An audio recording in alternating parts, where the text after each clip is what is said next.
आज हमारे बीच मौजूद है उदयपुर के एक सुप्रसिद्ध कलाकार हर्षवर्धन छाजेड़। हर्ष छाजेड़ जी, आपका स्वागत करते हैं।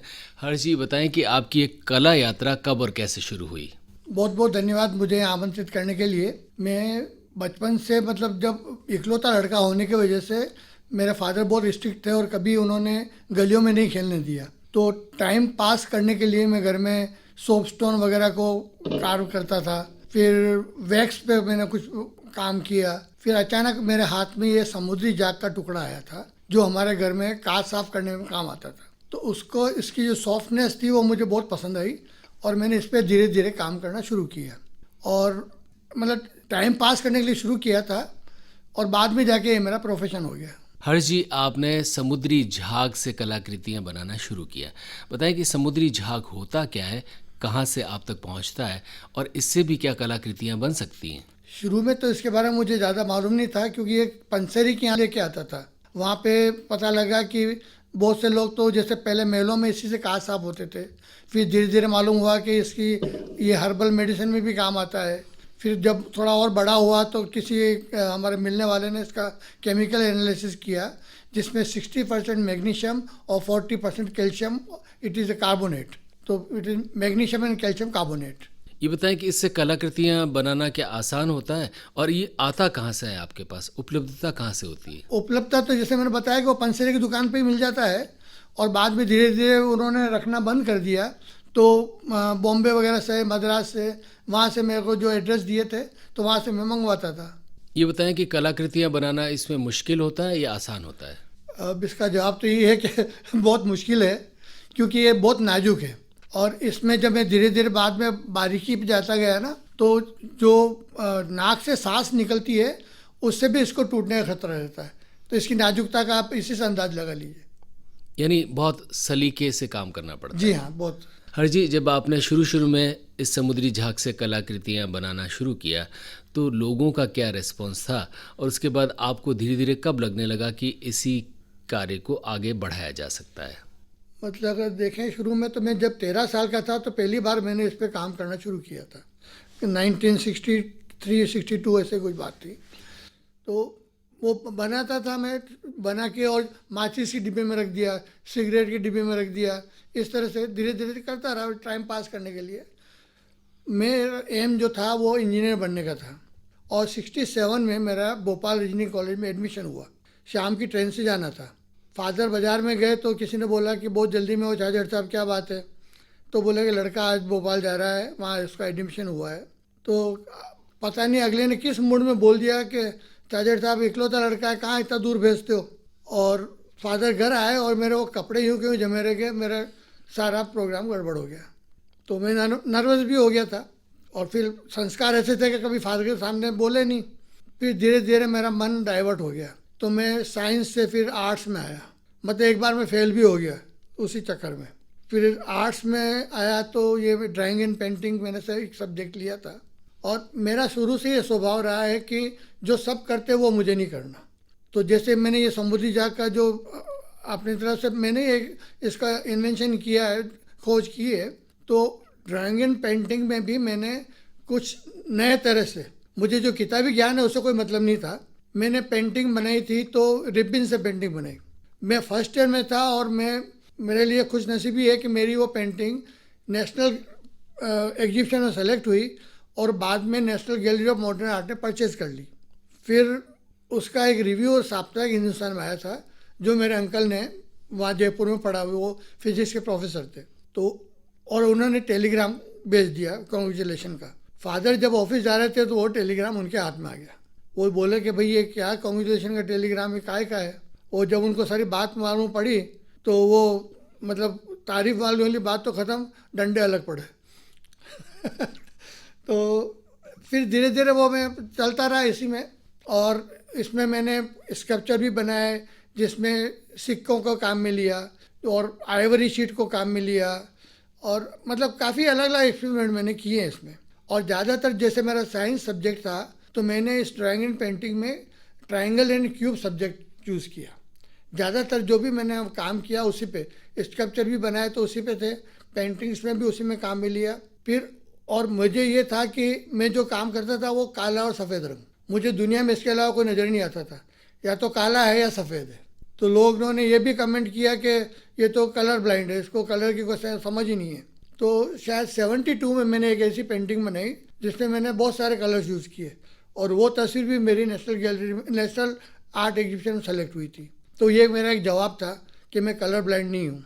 तो ये चलता रहा धीरे धीरे। हर्ष हाजिर जी, आपसे और बातें करेंगे, एक गीत और सुनवाते हैं लिसनर्स को। हर्ष जी, सबसे पहले आपको समुद्री झाग की बनाई हुई कलाकृतियों के नाम पर बड़ी पहचान कब और कैसे मिली? मैं जब बीए किया था तो फादर ने मुझे एक किसी दुकान पे, जीआईजी का शोरूम था, वहाँ पे एक सेल्स मैनेजर की तरह वहाँ पे बिठा दिया। वो करता रहा, और वहीं पे मेरे को किसी ने कहा था कि आप एक यहाँ पे उदयपुर में कोई बाहर से आए हुए हैं, यहाँ बहुत बड़े सेठ हैं, तो आप ज़रा उनसे मिलो और अपना काम दिखाइए उनको। तो शायद 74 में या इसी के आसपास में उनसे मेरा मिलना हुआ उनसे। तो एक जो तस्वीर लेके गया था वो देखते ही उन्होंने, मैंने बोला था कितने की, उन्होंने बोला, तो मैंने कहा 1100 रुपये की। तो कहा नहीं 1000 रुपये दूंगा। और वो पहली पेंटिंग मेरी राधा कृष्ण की थी, वो उन्होंने परचेज़ की। और उनसे मेरा एक ऐसा संबंध बन गया कि वो जब भी उनको कभी ज़रूरत होती थी तो वो गाड़ी भेज देते थे, और मेरे घर पे जो भी बना हुआ होता वो देते थे। तो जिस तरह का उनका सर्कल था, तो वो लोग उनके घर पे जब वो पेंटिंग देखी तो वो लोगों ने बोला भाई ये कहाँ से लेके आए तुम, बिल्कुल नई चीज़ है। फिर उन्होंने भी अपनी तरफ से ऑर्डर देते गए, तो वो एक चेन चलती रही। और आज तक का मेरा यही रिकॉर्ड है कि जहाँ मेरे पेंटिंग लगती है वहाँ देख के दूसरा ऑर्डर मेरा वहाँ से आ जाता है। तो ये धीरे धीरे करते हुए मेरी ये वो कला यात्रा शुरू रही। उसके बाद कोई बड़े पुरस्कार या बड़ी पहचान मिली आपको? हाँ, फिर मेरे को नेशनल अवार्ड मिला था, शायद 1982 में। तो मेरिट सर्टिफिकेट था वो, उस टाइम मैं 40 साल का था। तो वो किसी का ऑर्डर था और वो मैं वहाँ पे दिल्ली में दे के आया था, और वो बार बार आग्रह कर रहे थे भाई जल्दी ला के दो मेरे को। तो मैं वापस जब उसको लेने गया तो वो बोले साहब कि आपका नाम तो नेशनल अवार्ड के लिए था, लेकिन जजेस ने बोला कि अभी बहुत छोटी उम्र है, 40 साल का ही है, बाद में इसको नेशनल अवार्ड फुल फ्लेज मिलेगा। तो उस टाइम के बाद से फिर मेरा कभी उसमें नंबर ही नहीं आया। और मेरे ये जो पुरस्कार की जो गिनती है ना, तो मेरे को नेशनल अवार्ड पहले मिला, फिर स्टेट का मिला, और बाद में उदयपुर का महाराणा में अवार्ड मिला। मतलब लोग नीचे से ऊपर जाते हैं, मैं ऊपर से नीचे आया हूँ।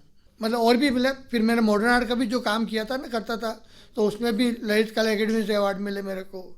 तो इस तरह से काफ़ी मिलते रहे मेरे को। आपके चित्रों की खूब तारीफ हुई होगी, कौन सी ऐसी तारीफ है जो आपको हमेशा याद रहती है?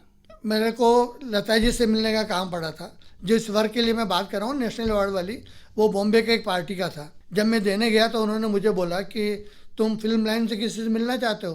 मैं कहा साहब मेरे को यूँ तो कोई इंटरेस्ट है नहीं, क्योंकि मैं कहाँ चक्कर लगाऊंगा उनके। तो फिर वो बोले कि लता जी से मिलना चाहते हो? तो मैंने कहा कि हाँ, उनसे तो मैं मिलना चाहता हूँ। तो फिर उन्होंने पता नहीं कहीं से फ़ोन वोन करके मेरे को टाइम लिया, और नेक्स्ट डे का 10 बजे का अपॉइंटमेंट मेरे को, कि वहाँ तुम ये एड्रेस दिया कि ये पेडर रोड पे पहुँच जाना, और उनसे तो 10 बजे वो इंतजार करेंगे। जब मैं उनसे मिलने गया तो मेरे लिए एक बड़ी खुशनसीबी, वो मुझे लेने के लिए फ्लैट से बाहर आई। मतलब उसने मैं तो पानी पानी हो गया एकदम से। फिर वो मुझे लेके अंदर गई, सब उनके लोग बैठे हुए थे, तो उनको सबको छोड़ के अपने बेडरूम में लेके गई। वो घंटे 1.5 घंटे तक वो हमारी चर्चा हुई। और जो मेरा जो वर्क था वो था तिरुपति बालाजी।